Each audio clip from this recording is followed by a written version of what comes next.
A smudge on a photo, a crooked line in handwriting. These tiny deviations don't just look like mistakes. They scream presence. They whisper, someone was here. Roland Barthes called this the punctum, the jarring detail which anchors an image in real time and real human experience. Photography gave us that, has been. A snapshot isn't just a picture, it's proof of something that once existed.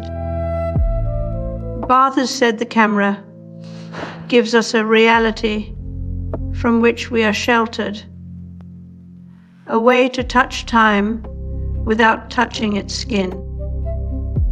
This is why photos felt trustworthy. Not because they were perfect, but because they weren't. But authenticity has a cost. Once people realized imperfections sold, industries began manufacturing them on demand.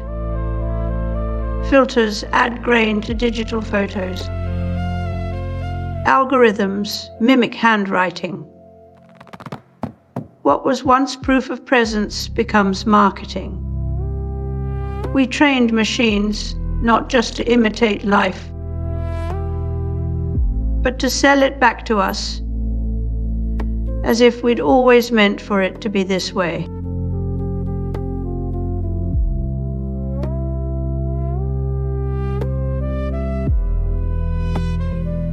The earliest computers were not just machines, but intellectual leaps, mechanical embodiments of logic that laid the groundwork for the digital age, transforming abstract computation in the pursuit of authenticity. We've built machines that don't just replicate human flaws, they weaponize them. The illusion is so convincing, it's become commerce. Take color spectrophotometers. These devices measure fabric hues with scientific precision, but not to capture reality. No, they're tools for creating simulated textures designed to feel real even when they aren't. The paradox is clear. We demand perfection in data, but sensory realism in experience. Here's where the illusion deepens. In digital music, medi-humanization tools artificially introduce timing and velocity variations, mimicking a live performance that never happened. The software fakes the unevenness of breath and hesitation we associate with artistry. It's not about automations. It's about selling spontaneity as if it were born in sweat and soul rather than code. Instagram filters takes one step further. They're not just aesthetic choices. They're engineered imitations of analog processes, sold as nostalgic authenticities. A grainy black and white filter doesn't capture a moment.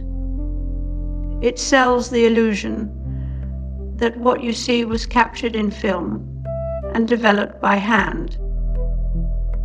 The nostalgia is the product. The imperfection becomes a brand.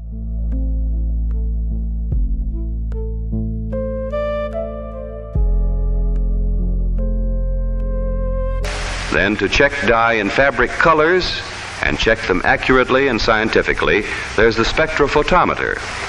This instrument can detect and record more than 2 million different colors.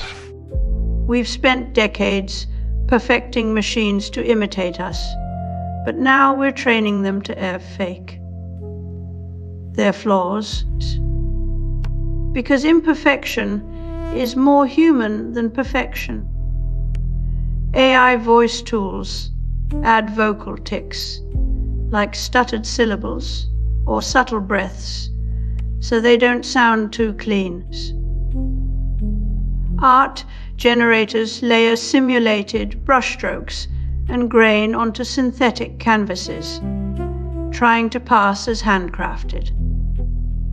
This isn't just mimicry.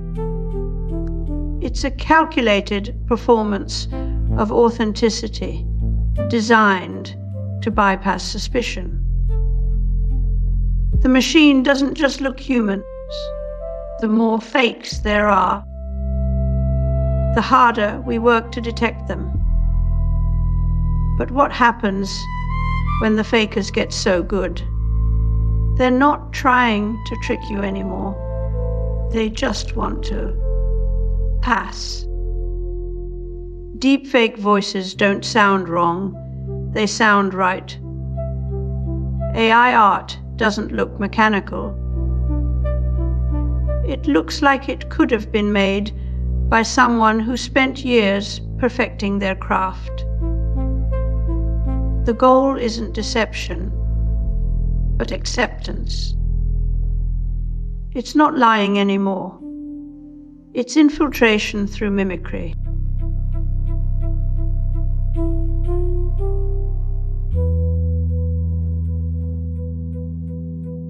Chain smoked.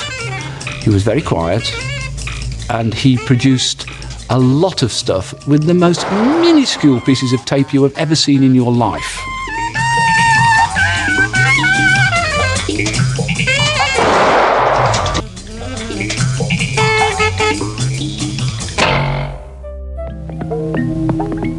In a BBC documentary made in the mid-1960s, Baker demonstrated some of the processes he used. If you've ever scrolled through a social media feed long enough to forget whether anything is real, you're in technopoly. A society where truth doesn't vanish, but becomes a product to be bought and sold. Postman saw this coming, not as some distant dystopia, but as a shift in how we think about knowledge itself.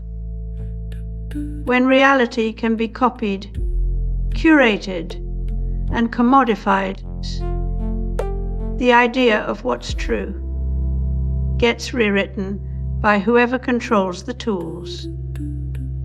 We don't just lose trust in institutions, we lose trust in perception. Let's consider what happens when every image is polished to perfection. When a self-portrait looks too clean, we start to expect filters. When a speech sounds too human, we question the voice. We no longer assume things are real. We assume they're meant to look real. The line between fact and fiction isn't just blurred. It's erased by design. And if everything is suspicious, nothing can be trusted at scale.